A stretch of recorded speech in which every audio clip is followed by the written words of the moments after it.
Hello everyone, Yolanda here. Today's video, I'm gonna talk about why I choose, why I've chosen abstinence and have now taken a vow of celibacy. So throughout my lifetime as an adult, I've experienced a number of different types of relationships, all of which were fulfilling in some ways and destructive and toxic in others. So there have been other times in my life that I've chosen abstinence, but it wasn't a conscious decision. Well, it was a conscious decision, but I didn't specifically say, hey, you know what, I'm choosing to practice abstinence. I just basically made a decision like, hey, you know what, I need a break from relationships because this was painful and I need to heal from this in order to move forward in a healthy way. And I didn't think that I could do that while being physically intimate with another being and sharing myself to that extent. So most recently, I got out of a 3+ year relationship where we lived together and we're raising children together. And once that relationship ended and I had to move out and essentially like start over, I decided that I needed to practice abstinence. But this time I specifically said, hey, you know what? I think I need to be abstinent for a while in order to heal from this. So about, 14 months after that, I got involved in a dating situation that was, I guess it was a quasi-relationship. It was a relationship. It was stated that we were together, but there was something that didn't sit right with me the entire time. And, now after it ended, I have a greater understanding about why. It's because I wasn't supposed to be in that relationship. And, there was like a third-party situation from the very beginning, but unbeknownst to me. I was unaware of it because the other party was not 100% honest and forward and forthcoming with information that I probably should have been advised of. So, that was like probably the most toxic, but there were things in that situation that I understand were tests for me. It's like, are you going to repeat the same cycles? Are you going to accept the same types of behavior? Are you going to, put yourself in the same position again? And, I realized that I definitely was unwilling to continue those toxic cycles. So, once I decided to walk away from that after some very toxic experiences, I again chose to go back to my practice of abstinence. But now I'm in a space where I'm taking a vow of celibacy until I really truly feel like my divine counterpart has been introduced to my life. And once I meet this person, my person, the person that the universe and the divine source wants me to be with, then there won't be a rush to physical intimacy. I think that intimacy is so much deeper than the physical aspect of it. The physical aspect of it is intense, and there's a level of energy that's exchanged in physical sexual intimacy that goes beyond what most human beings acknowledge. When you share yourself physically with someone, you are essentially exchanging your energy. And most times, or many times, you can find yourself in a situation where it's one-sided, just like the relationship, and your energy is just being drained from you, and you feel more empty or drained after the experience because you were giving but not receiving energy. So that's where I'm at. I'm unwilling to continue to share my energy. I value my energy. I think that,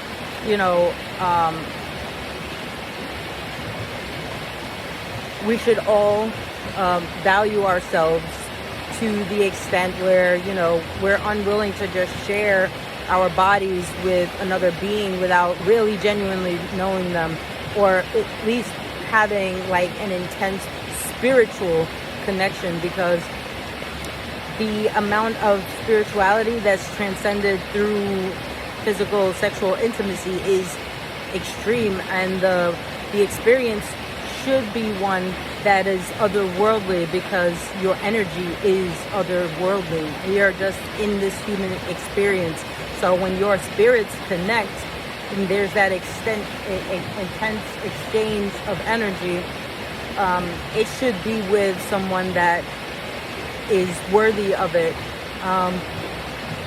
I'll say I've gone through so many different things relationship-wise, and I gave a kind of agape love to the people that I've shared myself with in relationships, to the point where it was detrimental to myself. I gave too much of myself, and I wasn't getting enough in return, or anything in return in some cases. I've been called, pathetic for loving you. It's like, wait, I'm pathetic for loving you. How much do you value yourself? You don't think you're worthy of this kind of love, and that's not a me issue. That's a you issue. Pathetic? No. Empathetic? Absolutely. And I think that that's something that a lot of people really fail to understand, is that, just because you see it as a weakness and think that someone is pathetic for expressing a totally genuine love, I think that you might want to look up the word empathy and really understand that that person being capable of being vulnerable enough to give you that kind of love and share that much of themselves with you is a gift to you. If you couldn't accept that gift, it's unfortunate for you, and it will be your loss, or it already is, but you may not realize it yet. But anyway, I'll be pathetic in your eyes, in your perception, but that's just your projection onto me because of how you feel about yourself. So it took a while for me to really get to a place where I understood that.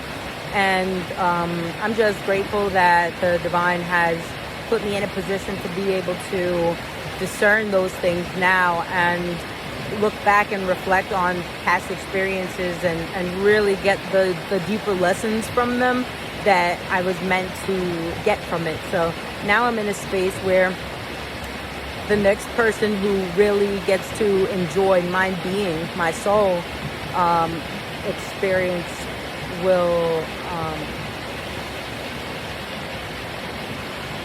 be deserving of it. And and I deserving of them, but I give my love willingly and freely. I just, fortunately for me, I would say years ago I would have said unfortunately, but right now in this space I say that I've been fortunate to experience those things, because it made me realize what I know now. My value is much greater than how I was allowing other people to treat me, and that'll never happen again. I'd rather be alone for the rest of my life and just be at peace with myself in solitude, and keep my energy and give my energy by spreading love to the world in a more holistic way, than just draining myself of all of my energy to people who just want to take.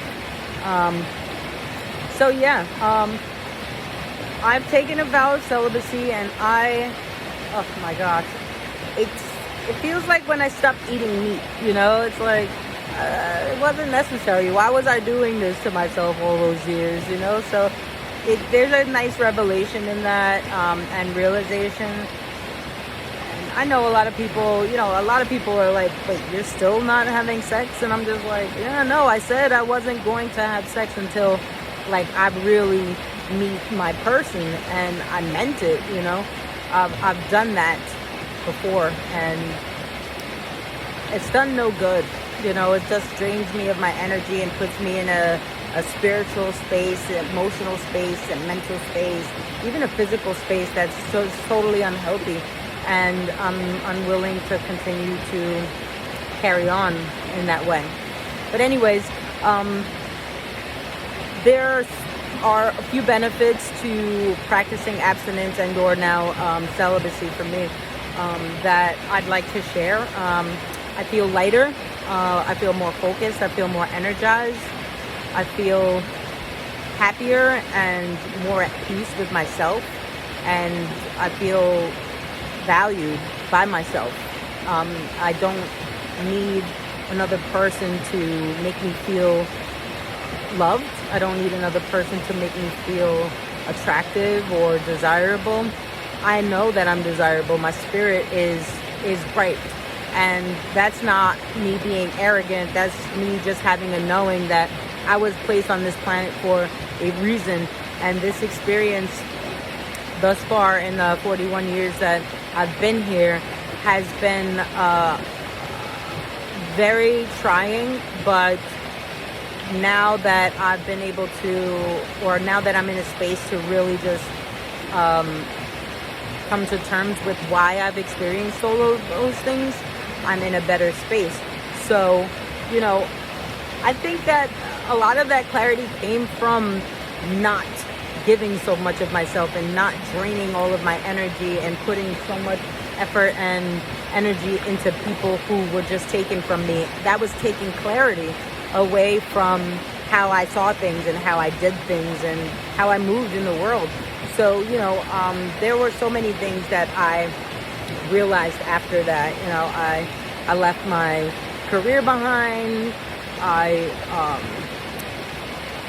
That was like another thing, because once you start to keep your energy and you spend time with yourself, reflecting and just dealing with the pain of the things that you've experienced, you gain a sense of clarity that wasn't present before. And the more time you have to really reflect on all of those things and the lessons come to the surface, even in the pain, you deal with the pain, you face the pain, you learn the lesson, and then you grow from it. So those things, yes, I've let go of the resentment and or the self-doubt, the self-loathing, the self-judgment, the judgment of others and perceiving them in a certain way. I'm not angry at them. I love them just the same as I did when I was with them. I just understand now that they came into my life to teach me lessons. And so I thank them for that. I'm grateful for the fact that they were the people that taught me those lessons. I will forever be grateful for that because, without their actions and their carelessness with my spirit and my heart, I wouldn't be in this space I am right now. And I absolutely am 100% at peace. I spend so much time in places like this, so I'm gonna share my location with you guys really quickly, and just so you can get an idea of the kind of energy that I place myself in on a regular basis, because I deserve it, and so do you. You deserve to be appreciated by yourself, mainly, right? If you can appreciate yourself, there's no way that you're going to allow for yourself to be underappreciated by anyone else.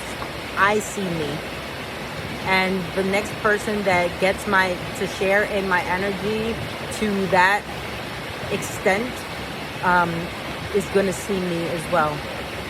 If they don't, they won't get the option. And I'm not, being arrogant or anything like that, but we all are beings of God, right? We all have God within us. And once we understand that, we know that we don't deserve less than what a godly being would be, or would receive, So, I am positive that my person is out there. But even if we never come to meet each other, we're still connected we're all connected. You know, I believe in interconnectedness with every human being on the planet. There's a lot of things that happen when you meet someone. I feel like a lot of the people that I've encountered in my life, romantically, friendships, even work situations and familial situations, there was a lot of purpose in all of those situations, and a lot of them had some really tough lessons. But the love lessons and the heartbreak that I've experienced, as well as, you know, my most recent work experience, were so trying that, you know, and so heartbreaking that it really forced me to spend some time with myself and learn how to appreciate myself in a way that I hadn't before. So thank you for listening and taking the time to just sit and listen and connect with me today. I hope you come back to the channel again. It's been Lunar Light Wellness. Yolanda, have a good day.